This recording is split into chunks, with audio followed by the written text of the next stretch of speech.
안녕하세요. 크립토톡의 김유찬입니다. 지난 영상에서는 저희가 비트코인에 대한 이야기를 주제로 다뤄보았는데요. 이번 영상에서는 지난 영상에서 마지막에서 설명드렸던 것처럼 개인 대 개인의 거래가 어떻게 실현되는 것인지, 비트코인 네트워크가 어떻게 구축되어 있는 것인지에 대해서 알아보는 시간을 가져보고자 합니다.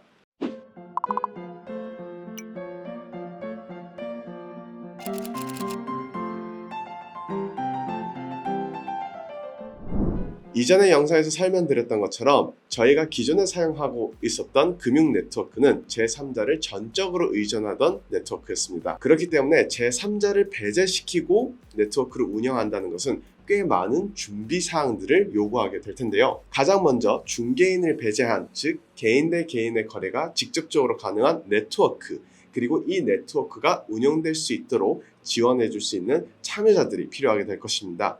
그리고 이 네트워크에 자발적으로 참여하게끔 만드는 어떤 동기부여도 함께 필요하게 되겠죠. 생각보다 준비할 것들이 적지만은 않은데요. 하지만 이 모든 준비 요소들을 갖춘다면 그만큼 정교한 네트워크가 구축될 수 있다고 설명드릴 수 있을 것 같습니다. 이번 영상에서는 가장 먼저 언급드렸던 개인 대 개인의 거래가 직접적으로 가능한 네트워크에 대해서 설명드리고자 합니다. 비트코인 네트워크는 대체 어떻게 개인 대 개인의 거래가 가능하도록 만들 수 있었던 것일까요? 바로 여기서 등장하는 것이 가상자산에 대해서 공부를 시작하게 되면 필연적으로 마주하게 되는 블록체인이라는 것입니다. 이 블록체인이라는 것은 굉장히 어렵게 느껴질 수 있으시지만 블록 그리고 체인이라는 이 두 가지 키워드에 대해서 이해를 하시면 조금 더 원활하게 이해하실 수 있을 것 같습니다. 여기서 이야기하는 블록이라는 것은 거래 내역을 비롯한 여러 가지 데이터를 기재할 수 있는 우리가 기존에 알고 있는 장부와 같은 개념으로 이해하시면 조금 더 편하실 것 같은데요. 비트코인 네트워크와 같은 경우에는 비트코인을 활용한 거래 내역들이 담기게 되는 것이겠죠. 그리고 이 장부는 이전의 장부 내용들을 기반으로 계속해서 작성되어 나가게 되는데, 이렇게 작성된 장부들이 계속해서 이어져 가면서 연결된 모습이 체인의 형태와 같다고 하여 블록 플러스 체인이라고 부르는 것입니다. 어렵지 않죠? 근데 이 블록체인의 경우에는 단순한 장부가 아니라 공공장부라고 저희가 부릅니다. 대체 왜 그렇게 공공장부라고 부르게 되는 것일까요? 기존의 금융기관에서 사용하고 있던 우리가 알고 있던 장부는 특정 주체 기관만이 작성하고 관리하는 시스템이었습니다.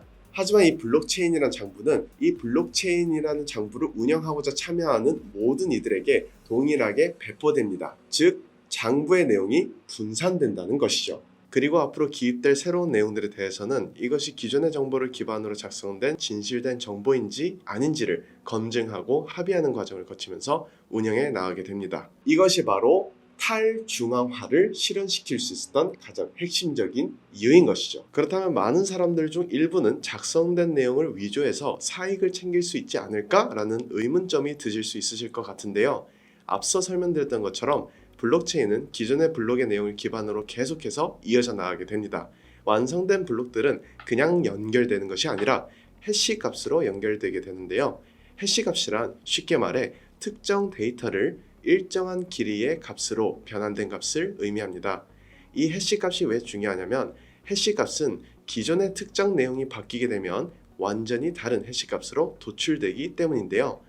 모든 블록들은 각자 이전 블록에 대한 해시 값을 포함하고 있고, 이를 기반으로 기존의 블록과 연결되어 블록체인이라는 블록 공동체를 이루게 됩니다. 따라서 거짓말을 하기 위해서 기존의 정보 일부를 사소한 숫자 하나를 바꿔버리기만 해도 뒤에 연결된 모든 블록들을 위조해야 하는 사태가 벌어져 이것이 위조된 내용임이 금방 탄로가 나게 되는 것이죠.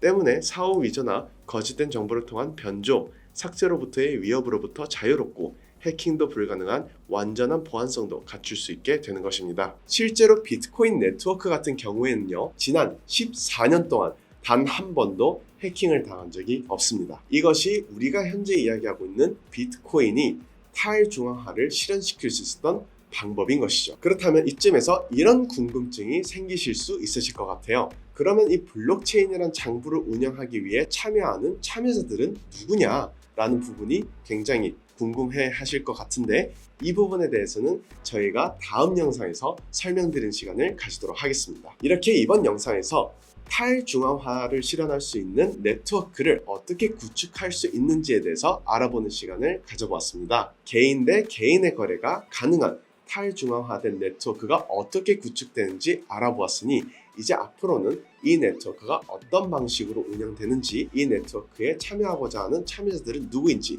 그리고 이 네트워크가 지속적으로 운영되는 데 필요한 동기부여는 무엇인지에 대해서 하나씩 살펴보는 시간을 앞으로 가져나가보고자 합니다. 그럼 저는 다음 영상을 기약하면서 이번 영상 여기서 마무리 짓도록 하겠습니다. 크립토토의 김예찬이었습니다. 감사합니다.